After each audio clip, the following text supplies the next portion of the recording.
Hello students, welcome to Shweta Yadav Tutorials.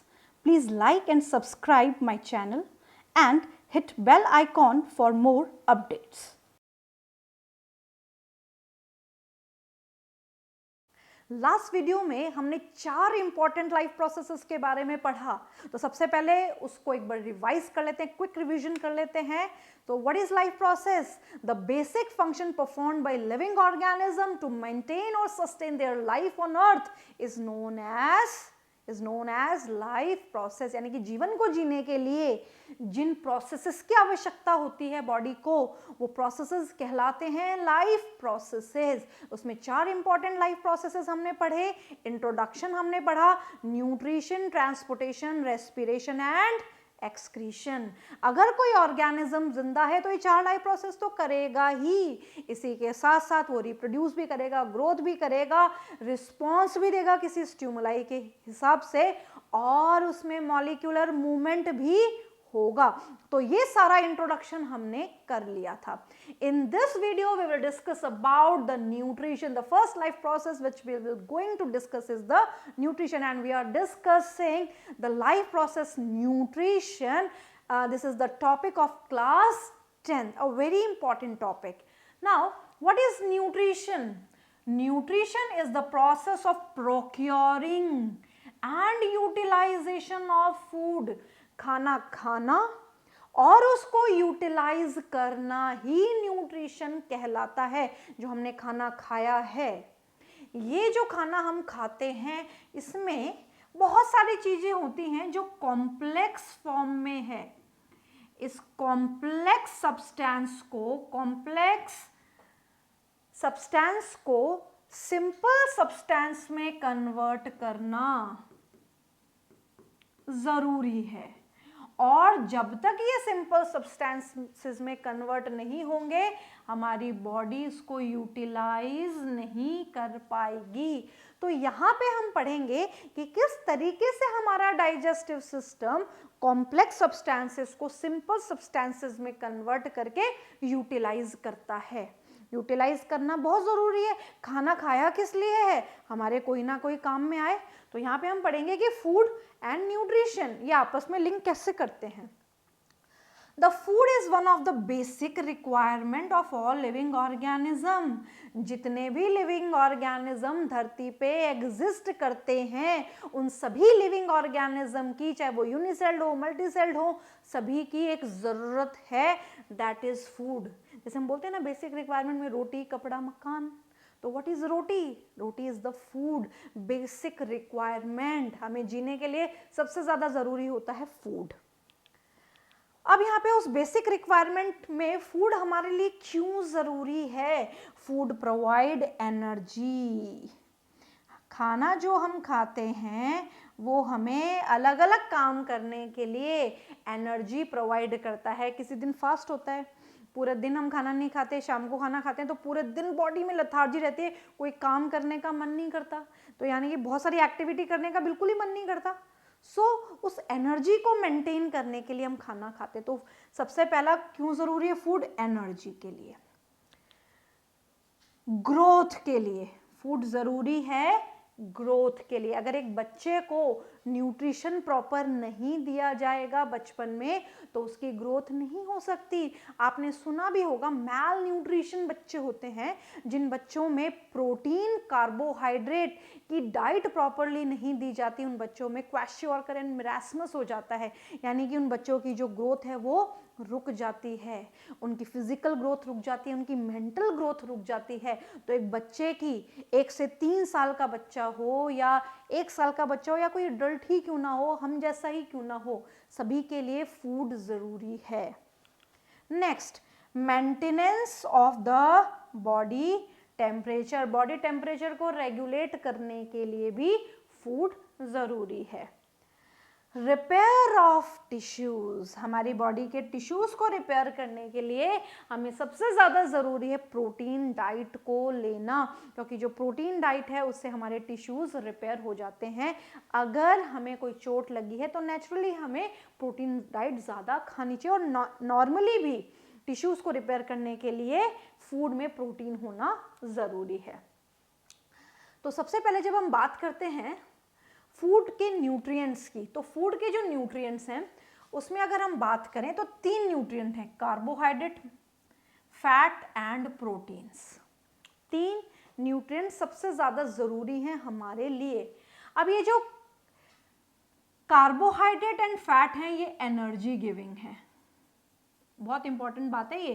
Carbohydrate और fat क्या provide करते हैं? एनर्जी प्रोवाइड करते हैं। प्रोटीन हमारे टिश्यूज को रिपेयर करता है, बॉडी बिल्डिंग के लिए, बॉडी ग्रोथ के लिए जरूरी है, कंस्ट्रक्टिव फूड है। तो अगर क्वेश्चन आ जाए कि कौन सा फूड एनर्जी देता है, कार्बोहाइड्रेट एंड फैट, कौन सा कंस्ट्रक्टिव है, बॉडी टिश्यूज, बॉडी ग्रोथ के लिए जिम्मेदार है, protein. Vitamins and minerals, vitamins and minerals क्या करते हैं?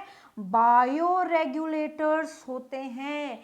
ये अगर हमारी बॉडी में कम हो जाएं तो हम बीमार पड़ सकते हैं।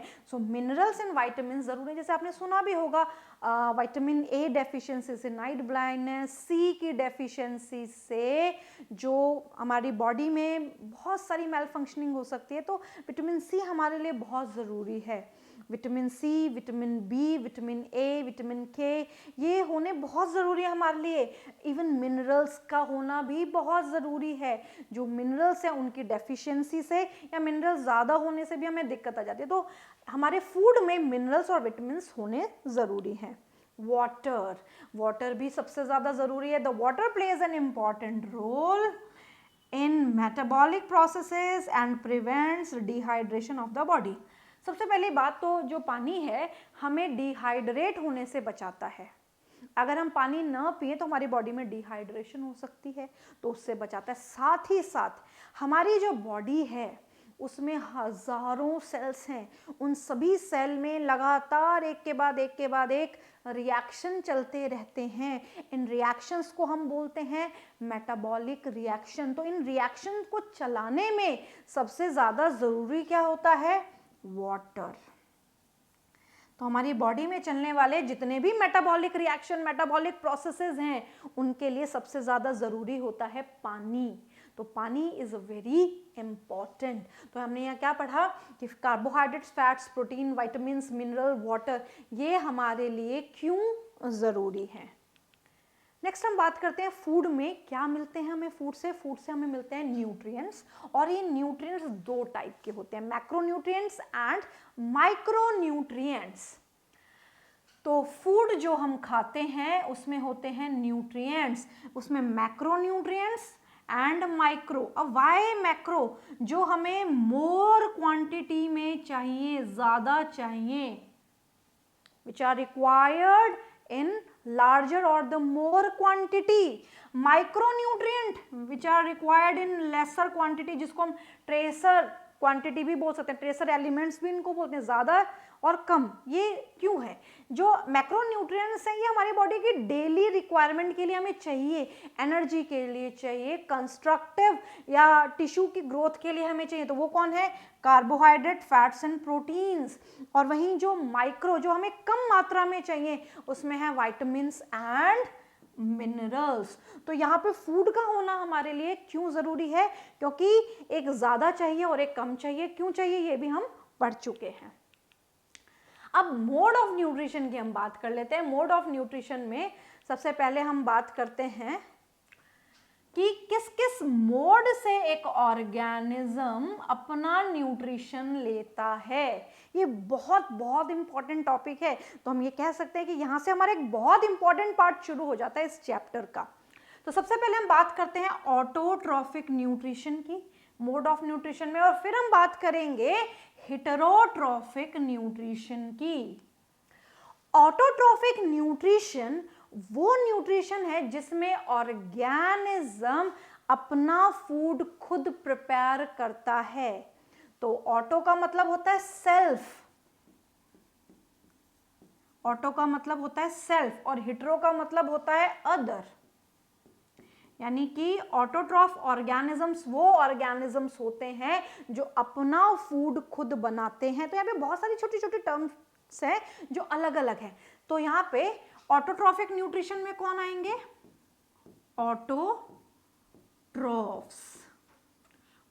होते हैं ऑटोट्रॉफ्स? ऑटोट्रॉफ्स वो ऑर्गेनिजम्स होते हैं जो अपना खाना खुद बनाते हैं। और ऑटोट्रॉफिक न्यूट्रिशन एक प्रोसेस है। तो ये तो एक प्रोसेस हो गया और ऑटोट्रॉफ्स हो गए ऑर्गेनिज्म, ये बात ध्यान रखनी है। तो यहाँ पे जो ऑर्गेनिज्म अपना फूड खुद सिंथेसाइज करते हैं उनको हम बोलते हैं ऑटोट्रॉफ्स। तो इसमें कौन कौन आते हैं? Green plants and some bacteria, green plants and some bacteria. तो यहाँ पे प्लांट्स और कुछ बैक्टीरिया ऑटोट्रॉफ में काउंट होते हैं। तो what are autotrophs? Autotrophs are the organisms which are able to synthesize the food by their own. And what are heterotrophs? What are heterotrophs? Heterotrophs are the organism which depends on other organism for their food. कई बार mode of nutrition पे direct question आ जाता है 3 number का कि what are the different mode of nutrition in organisms. तो ऐसे क्वेश्चन कैसे बनेगा? What is nutrition, what are the different modes of nutrition in organism. ये एनसीईआरटी का क्वेश्चन है। तो न्यूट्रिशन में हम क्या लिखेंगे? The process of procuring and the utilization of food is known as nutrition. And the 2 modes of nutrition is autotrophic mode of nutrition and heterotrophic mode of nutrition. What is autotrophic mode of nutrition? Autotrophic mode of nutrition is the mode of nutrition in which organism or the autotrophs prepare their own food. And heterotrophic mode of nutrition is the mode of nutrition in which organism depend on other organism or heterotrophs depend on other organism for their food. तो इसमें 3 आते हैं, holozoic nutrition, saprophytic nutrition and parasitic nutrition. Holozoic nutrition, holozoic mode of nutrition वो nutrition है जिसमें organism food solid की form में खाता है या इंजेस्ट करता है। तो हम क्या बोल सकते हैं? It is ingestive mode of nutrition, या ऐसा मोड ऑफ न्यूट्रिशन जिसमें ऑर्गेनिज्म अपना फूड कॉम्प्लेक्स सॉलिड फॉर्म में खाएगा। कॉम्प्लेक्स सॉलिड फॉर्म में अपना न्यूट्रिशन खाएगा। जैसे हम जो अपना खाना खाते हैं वो कॉम्प्लेक्स सॉलिड फॉर्म में होता है और उसको फिर हम कन्वर्ट करते हैं सिंपल डिफ्यूजिबल फॉर्म में, यानी कि सिंपल फॉर्म में कन्वर्ट करते हैं जो आसानी से सेल के द्वारा लिया जा सके, सेल में वो जा सके, सेल उसको ले सके, तो उसको हम कहते हैं सिंपल डिफ्यूजिबल फॉर्म। तो holozoic mode of nutrition is the mode of nutrition in which organism take solid food or complex solid food, or it is also known as ingestive mode of nutrition. इसका example है human being, snake, etc. Amoeba में भी holozoic mode of nutrition होता है, उसको हम detail में discuss करेंगे कैसे। नेक्स्ट आता है सेप्रोट्रॉफिक मोड ऑफ न्यूट्रिशन। तो यहां पे सेप्रोट्रॉफिक मोड ऑफ न्यूट्रिशन कौन लेगा? सेप्रोट्रॉफ कौन लेगा? सेप्रोट्रॉफ्स। सेप्रोट्रॉफ्स कौन होंगे? वो ऑर्गेनिज्म जो अपना फूड डेड एंड डीके से लेंगे, सड़े गली चीजों पे खाने वाले या सड़ी गली चीजों को खाने वाले और अपना न्यूट्रिशन लेने वाले सेप्रोट्रोफ कहलाते हैं। और ऐसा मोड ऑफ न्यूट्रिशन कहलाता है saprotrophic. So what are saprotrophic mode of nutrition? The saprotrophic mode of nutrition is the mode of nutrition in which organism take their food from dead and decaying organic matter. Organism अपना खाना कहाँ से ले रहा है? सड़ी गली चीजों से ले रहा है। और इसका एग्जाम्पल है bacteria and fungi. Bacteria and fungi. जब बैक्टीरिया एंड फंगी किसी भी सड़ी हुई चीज को डिकम्पोज करते हैं तो वो अपना खाना भी ले लेते हैं, और वो जो अपना खाना लेते हैं वो लिक्विड फॉर्म में लेते हैं। इसीलिए इस मोड ऑफ न्यूट्रिशन को एब्जॉर्प्टिव भी बोला जाता है। क्या बोला जाता है इसको? Absorptive mode of nutrition. Important. तो सेप्रोफ यहाँ पे जो वर्ड आया है उस पर थोड़ा फोकस करेंगे। सेप्रोफ का यहाँ पे मतलब है, सेप्रोफ का यहाँ पे मतलब है डेड एंड डीके, ठीक है। यानी कि सेप्रोफ कौन है, जो अपना dead and decaying organic matter से फूड ले रहे हैं। Last but not the least, parasitic mode of nutrition. कौन सा nutrition? Parasitic mode of nutrition. ये थोड़ा सा डिफरेंट है, इसको भी हम डिस्कस करेंगे। एक बार उनको पिक्चर से देख लेते हैं, थोड़ा सा और डिस्कस कर लेते हैं। सबसे पहले हमने पढ़ा ऑटोट्रॉफिक मोड ऑफ न्यूट्रिशन।